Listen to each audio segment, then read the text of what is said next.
Our reality and what we think is going on in the world looks a certain way. But what if there was some type of intention behind that, because the structures in place didn't keep people into a certain state of consciousness, which then has them externalize their power to keep the power dynamics at play that have been alive for many years. Well, in this video, I'm going to show you the 7 secrets they don't want you to know about what's really going on behind the scenes, what you can know, and how this can empower you to taking your power back for good. Welcome back to another video. My name's Aaron, and I help people expand their consciousness by making spirituality practical and relatable, both of them combined. Now, in this video, I'm going to be showing you the secrets they don't want you to know. And you're probably wondering to yourself right now, bro, who is they? Okay, with quotations around it. If there's quotations around it, then you know that there's much more going on than you even know. Now, who they is? Now, first off, when I went through my awakening back in 2012, I realized certain things about reality. I realized that when it comes to meditation, how powerful that was. I began to question my reality. I began to question certain labels that I had me living in a certain box. And then I started to, in a way, be open to a lot of these things that I found and believed to be hidden, that were kind of hidden behind the government in a way. And as I started to look into it, I had discernment, was able to kind of to sift through it. Everyone has the ability to have that kind of discernment. But what I eventually realized also, because there was someone in my life that is aware and was around some things for a long time, for over 20, 30 years. And this is somebody that worked at an underground base and didn't tell me too much, but did say a couple things that showed me that there's really a lot more going on. It wasn't just something I read in a book, wasn't just some conspiracy theory. It was literally someone in my life told me that I've known for a long time, told me something that then opened my mind up to this whole entire world. And basically it had to do with understanding underground bases, that there's underground bases all over the US where there's a lot of different type of experiments going on, and that the government for sure knows of certain things. And that's what really opened my mind to realizing there's a lot more going on. So these are going to be the 7 secrets I believe they don't want you to know. You could consider to be, first off, you have this stuff called the Illuminati. You got the Illuminati, and everyone thinks that the Illuminati's, oh my goodness, they have so much power. The truth is, the Illuminati is would kind of like be the cheerleaders for people that are behind the scenes, that really are the ones that make the moves. They, in quotations, make the move.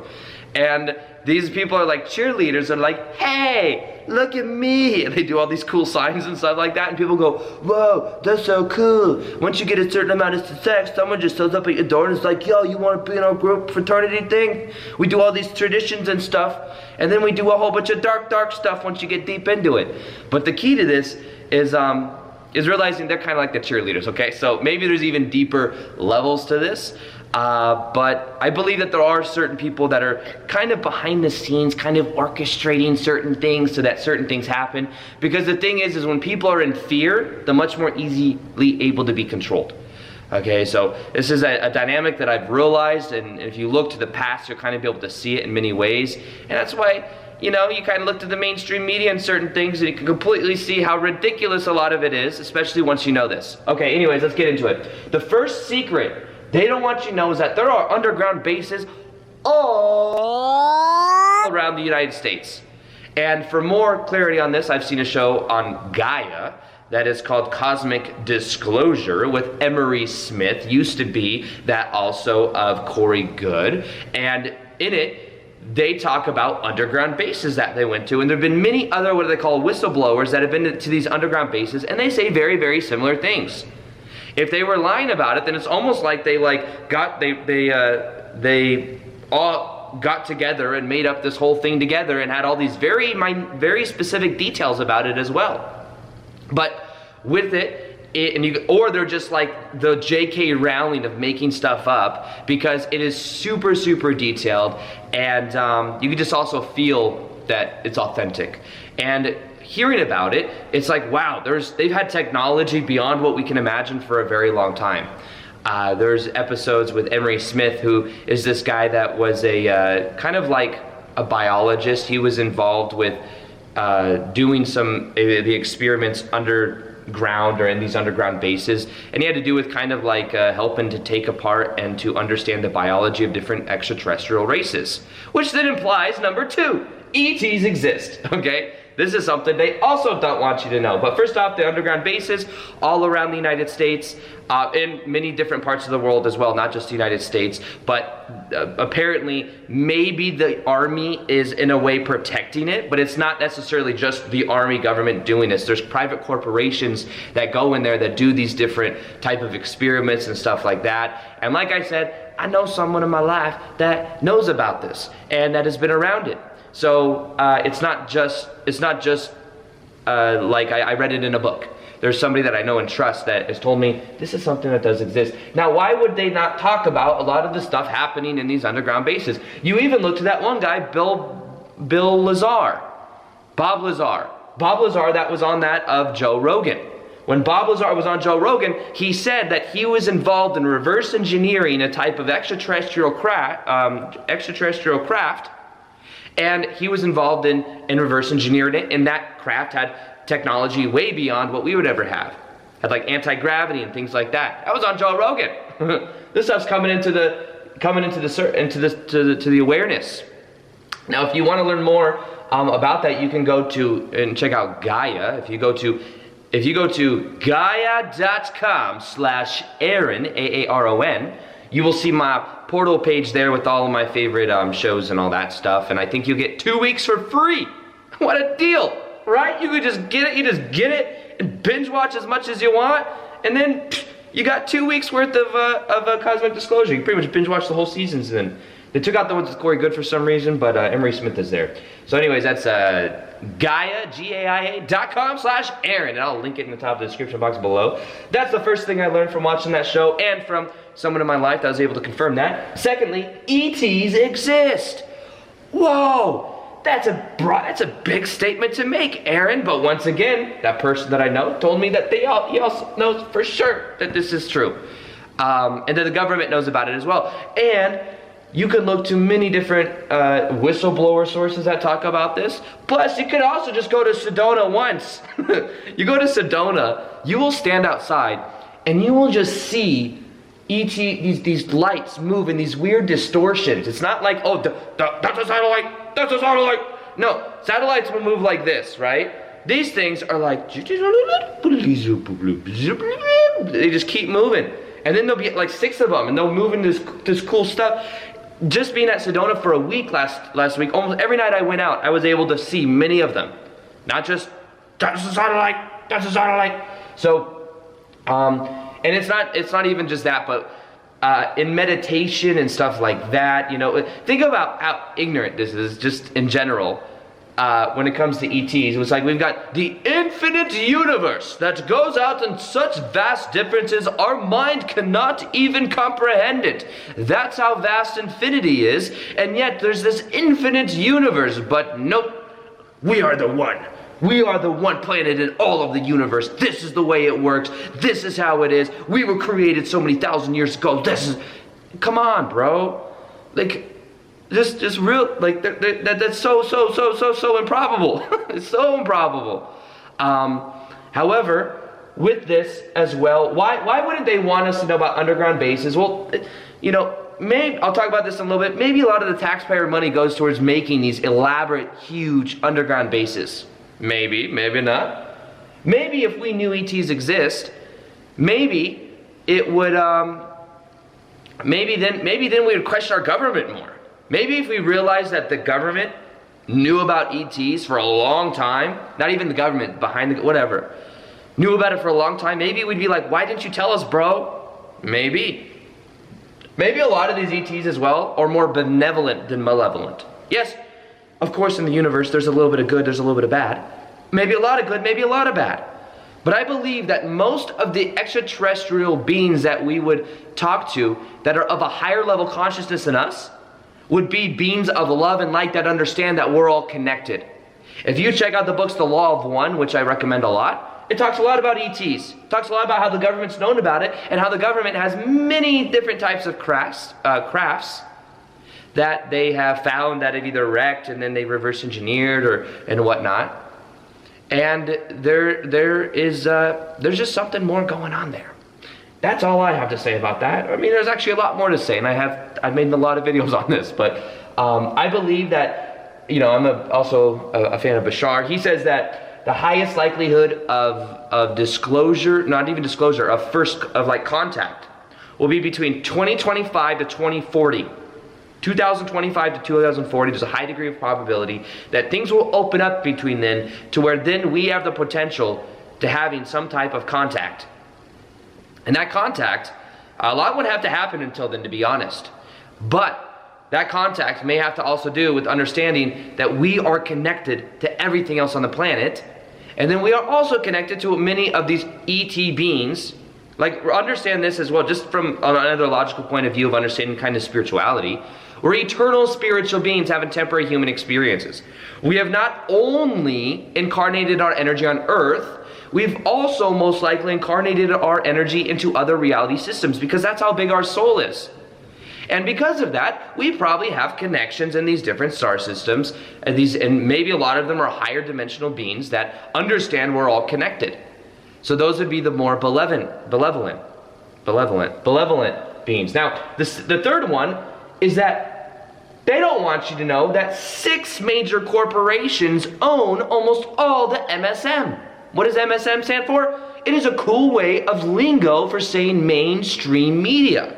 It makes me sound like I know something not that many other people know, or like with my friends, we're like, hey, have you checked the MSM lately? And they're like, no, of course not, because none of that stuff is really that accurate. But MSM is owned by 6 major corporations. These corporations may have a certain agenda. Maybe, just maybe, the media is a puppet show for being this party and we go, nah, nah, nah, and we argue with each other, but maybe one of the reasons this works so well is because it keeps people divided. And maybe by putting and having these agendas and keeping people in fear, people are then much more easily able to be controlled, and they will look to the government for certainty. So they'll be told what to do. Government says, hey, wear masks. And they go, okay, I'm going to wear masks. This sounds safe. I'm going to eat my Big Mac. I'm going to go to McDonald's and eat food that is filled with poison and then wear my mask because I want to be safe. Doesn't that logically make sense? Even though they've also shown that by wearing a mask, what you do is you are breathing stuff in, and then everything you breathe out is going against the mask, and then that mask is going against your face. But if you see enough people do it on MSM, see how cool I am? MSM. Okay. Anyways, the fourth thing they don't want you to know is that obviously certain psychedelics have been illegal for a very long time. Now, why would that be? Is it because when people take a little bit of mushrooms, they go out violently shoot up different places? Could it be that when people do psychedelics, they are just extremely uncontrollable and will try to hurt everyone in sight? Or could it be that when people do psychedelics, they begin to question the reality structure that they were given, that they have grown up in? Could it be that people start to think for themselves, and that maybe somehow it opens up what tradition has called for thousands of years, the third eye? Could it be that causes a lot of problems for people, for the government, because then people don't want to just go with the flow of the what do you call it, the sheep? I don't know. I'm just saying that I've noticed that psychedelics have been illegal for a long time without very much reason behind it. Like, when you see someone smoke a joint, they normally just do that in you know, the stereotypical is they just do that and chill. They're not like trying to go out and like shoot stuff up and, you know. But nonetheless, maybe they don't want you to know that if you were to, you know, and I'm not telling people to go do this, by the way. I'm not like endorsing and saying, hey, everyone go do this right now, because they don't want you to know. But it's mainly, there's other agendas here. And when we become aware of this, it becomes very obvious that the system is in a way set up to keep people in a certain vibration, in a certain state of consciousness. So the fourth thing is that maybe they don't want you to do that. But guess what? My brother Victor and I had a session with Bashar recently, and he was like, yo, isn't plant medicine gonna be something that grows in the future? And Bashar was like, isn't that happening already? That's what Bashar said. And then we're like, well, yeah, I guess you're right. But he said, there'll be some bumps in the road, but it is going in that direction. Which means that maybe it takes a while for it to become like Aya or something to become legal, but eventually. So that's just something else maybe they don't want you to know. Now, number 5, fear is their greatest weapon. If they keep you in fear, then you're much more easily able to be controlled. And if you buy into it, then it's adding energy to it. Now, here's the thing. Even believing that they are scary and have power is what's giving them power. They will even, maybe one of the reasons they have the Illuminati is because by having the Illuminati and kind of having it in front of our face, maybe then some people get afraid and like, oh my goodness, they're going to do something. It gives them power they don't actually have. So a lot of this is understanding that when you see fear on the MSM, maybe that fear is there to keep you in fear. Maybe that fear is there to literally keep you in fear, because when you're in fear, you're just going to do whatever you're told. You're going to look to authority, and that's been the greatest weapon. So what is the cure? Love. It's just love.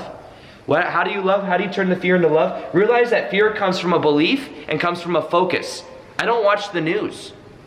I know there's something going on in the world. I see it on social media, but I don't watch the news, and therefore I'm not put into fear. And also, I don't believe that a lot of what the news or the MSM is sharing is actually news. I believe that it's kind of fabricated and looked to be a certain way. You know, I'm careful when I say some of this, but there's been times, you know, I'm not saying, you know, when I say certain things, I'm not saying it in absolute. Like, nothing the new MSM has ever said has ever been true, ever. Everything is just a fairy tale. No, I'm just saying the way in which it is explained has a certain intention, connotation to keep people in a certain amount of fear. And when you find the MSM taking photos from another hospital in a different country and then passing it off as this country, like that would proven to do, that kind of raises a red flag. When they say that certain places are completely booked out as far as hospitals go, but then you find a guy that breaks into a hospital and puts it on social media of him running around an empty hospital that was claimed to be open, that also raises some flags. Doesn't mean nothing's going on in the world. Doesn't mean that this is just fairyland stuff. No, but I'm saying just you begin to see holes in some of this. And maybe there's intention there. The 6th secret they don't want you to know is that, do you believe your taxes go straight to the roads? It's just, I don't care if 40% of my taxes goes towards the road. It goes towards building roads. Well, what if, just, you know, I know that sometimes these conspiracy theories sound kind of crazy, but understand also, if you feel negative about conspiracy theories, you want to know why? Because the CIA back in the day said, hey, let's develop this negative connotation around this word. We'll create the word itself, and then people will be afraid to ever question the government or anything the CIA is doing. Also, let's get some really cool James Bond movies out there so that people start to think that the CIA is actually really cool. And they're like, yes. And then they go home to their wives and their kids are like, look, this is what we do in real life. When it's not probably what they really do. I don't know though. I'm just talking out loud. I'm just a guy on YouTube. So anyways, so it seems that the way that this kind of black government, whatever we call it, the way it works, and the way it has worked for a long time, is you give a problem, and then you got people that are open to a certain solution. So back in the day, what if they had a problem? Maybe they went to war or something like that when it wasn't absolutely necessary. And they said, well, hey, don't you want to feel safe? And everyone looked around, listening to the MSM, and they were like, yeah, I want to feel safe. Don't you want amazing roads? And everyone looked around and said, I don't like riding on dirt. It messes up my 1930s or 1950 tires. And then they looked around and said, yeah, I want better tires. That's awesome. And then you want to know what they said? It said, okay, let's just have you pay 30 to 40% of everything you make to the government. And we're going to make sure you've got great, great roads, and you're going to have great, great safety. Now, once again, as I say this, I'm not saying every single dollar goes towards stuff we don't know. But what I am saying is I don't believe that the 40% tax that some people pay or whatever it is, I don't believe it all goes towards roads. I believe that it might go towards this. That's what, from what I understand, from what I've heard these whistleblowers say, is most likely that's where, because these things cost a lot of money in order to keep going. Could it be? Maybe. But maybe after back whenever that happened, when they decided, oh, here's the problem, now everyone's open to taxes, we just kept that going. And now it's normal to pay 30-40% of whatever we make. And I know some countries are more. I'm just saying, I don't know for sure if it's going towards what I'm just talking, like I said, just do your own research, because I'm just talking out loud here. Now, the seventh thing they don't want you to know is that their power is only held in place because we aren't aware of how much we outnumber them. Have you ever seen the movie Ants? Hey Daniel, can you flash a little photo here of the movie Ants? No, that movie Ants. The movie Ants with the cartoon and stuff. A-N-T-Z with a Z in it. What you'll see is eventually these ants were working really hard so that they could make all of these things. They would have to take care of themselves, but then they also had to make a whole bunch of resources for these grasshoppers. And if they didn't make it for the grasshoppers weren't going to protect them. Whoa, this is deep symbolism. Guess what ends up happening? Towards the end of the movie, the ants realize that they outnumber the grasshoppers, and the grasshoppers are very corrupt as well. Let me throw that in there. The ants eventually realize, though, that they outnumber the grasshoppers like 100 to 1. So eventually they take back their power, and they no longer have to make their harvest for the grasshoppers and then not have enough for themselves. So, in a way, we are about to become aware of how much power we have, and that's going to, they don't want you to know that metaphor, though, or that's kind of how it is. They don't have power. We have the power. It's just that we have agreed that they have the power. We have agreed to it at certain levels, and that's why it appears to be that way. But in the coming years, I truly believe they will lose the power. The MSM will lose the power. I believe too many people are waking up. And I believe that this is one of the most exciting times to ever be alive, ever on the planet. And I'm super excited to be here with you. I have a video on 3 hidden agendas going on right now behind the scenes that maybe a lot of people aren't aware of. I think it's really resonating with people because it's getting a lot of shares and stuff. So if you haven't seen the 3 hidden agendas happening right now that you might not be aware of, click the link in the top description box below. Other than that, I hope you enjoyed this video, brought to you not by the MSM, but by Aaron. Okay, I'll talk to you guys soon. Peace, much love, and namaste.